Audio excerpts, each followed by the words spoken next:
This is TWiT. What happens when all of this, retail innovation of these like small companies, which are basically forced to be Amazon sellers because that's the main platform, I've just seen them be treated so poorly by Amazon because they're not really incentivized to, they should be, but I think that they've gotten so big that they're not necessarily incentivized to help these small sellers.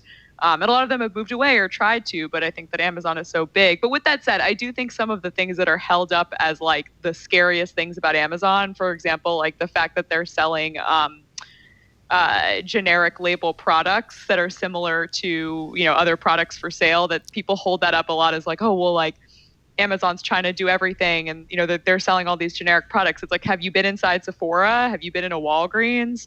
Like, I don't find that very scary, but I do think like, what is the end of like, a drone is going to bring you whatever you want in an hour or less? Like that's kind of what seems to be Bezos's vision. And I do worry about the consequences of that and so their own employees, right? For the environment, we're just going to have houses full of cheap stuff that we mindlessly bought on Amazon. I do worry about things like that. And their alignment is to do as much of that as possible. And that sort of thing I worry about. And I do worry that like my values are not really aligned with Bezos's often, and he has, enormous, only increasing power.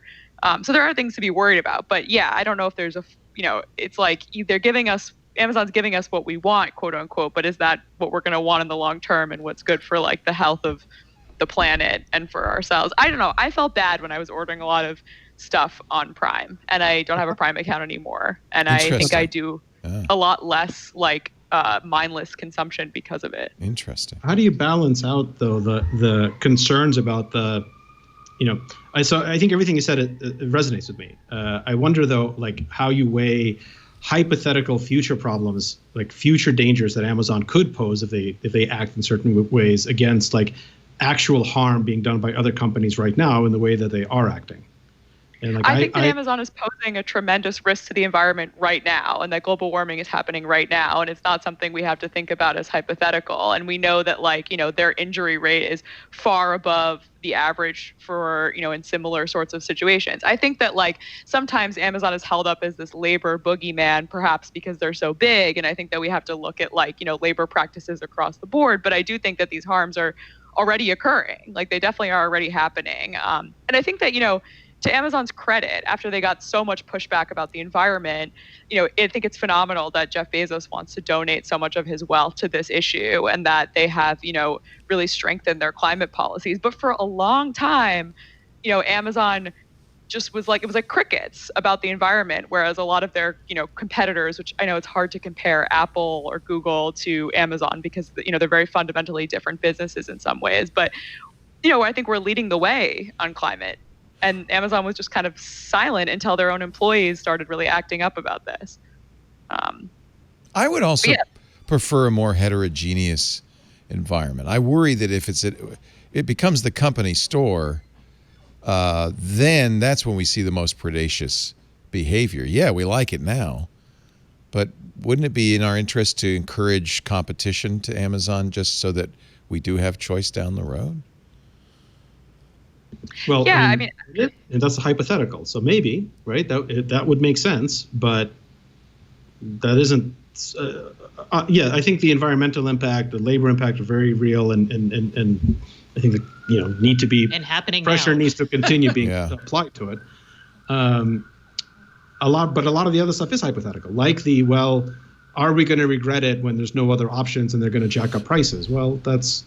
I think we saw a little bit of that though during the coronavirus when a lot of stuff couldn't be delivered via Amazon, and suddenly we were like, "We can't get it." Oh, I can't get my. We'll go with spatula because I actually had to buy one. And all the stores downtown are gone. Well, they were both closed, and I didn't have a place anywhere nearby that I could get one. But I think you don't have a Spatula City in your town. I don't. I do have a kitchenware store. But they were. Amazon. So here's a competitor coming along the pike. Walmart is going to start an Amazon Prime competitor this month. $98 a year. It'll be called Walmart Plus. Same day delivery of groceries fuel discounts and other perks. Of course, Walmart can do the same day because they have retail outlets in a great part of the United States. Louise, you decided not to have a Prime account.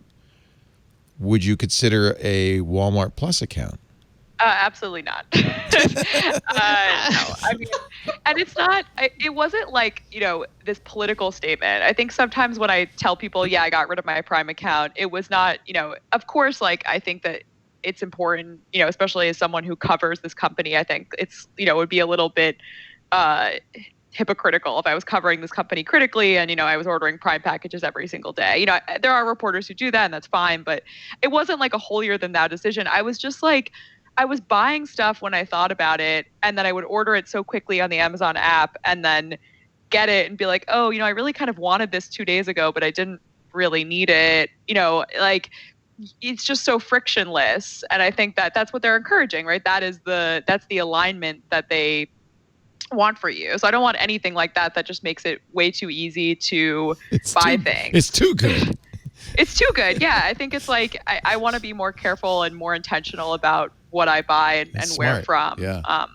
But with that said, I have waited 3 weeks for an Amazon order when I couldn't find when I wanted anywhere else. And I'm like, they're really punishing me for not having Prime now, because now I've waited 4 weeks for this thing that a Prime person would have gotten. It's worse. The next day. It's worse because you can even have Prime and still be, lately that's been happening a lot, still be waiting 3 weeks. And then you really feel like a sucker.